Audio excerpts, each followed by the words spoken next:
you, do you agree or disagree with the car makers who want us to carry on being aligned when it comes to CO2 and pollutant regulations?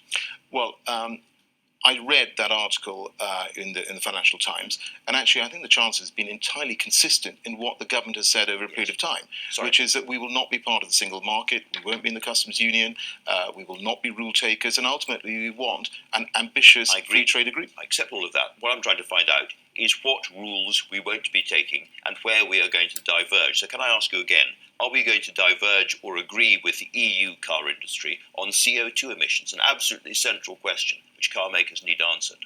Well, what I think I would say to you is that we are at the start of those negotiations. I'm entirely fair enough. I know you're not an expert in this, and I accept that. But I just want to make this particular point, which is that I'm confident that we will end up with a deal which is good for the UK and which is good for business.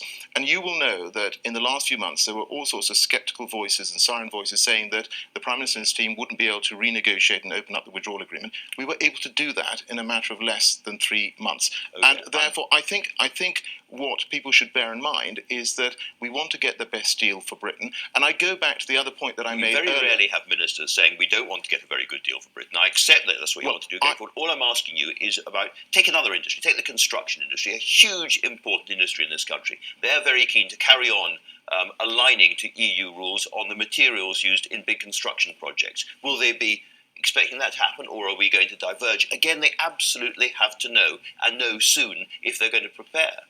Well, I mean, one of the big issues that I found in the last few years is that businesses were not happy about the uncertainty whether we were going to leave the European Union or not leave the European Union, and the number of dates that we have potentially leaving, people are ramping up, ramping down, that added cost. What businesses now have is certainty, is that we will be leaving on the 31st of January. There will be an implementation period that will not be extended beyond 2020. If I was running a big company, I would be really worried at this point. I've been told by the Chancellor, you've had 3 years to prepare, but when I ask about, and I know that you're not an expert on this, maybe I'm being unfair, but when I ask about really important regulations and rules covering two of our biggest exporters and industries there, and there is no answer from the government about exactly when we will diverge and what we will diverge from, how can they possibly prepare?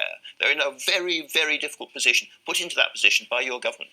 Well, lots of businesses were in the process of preparing over the last few years, so the Chancellor is absolutely right in that. What they now have is certainties that we are absolutely leaving the European Union. There won't be an extension to the implementation period. But what I would say to you is that I think you have to give an opportunity for the Prime Minister and his team to start this negotiation as soon as we have left at the end of January.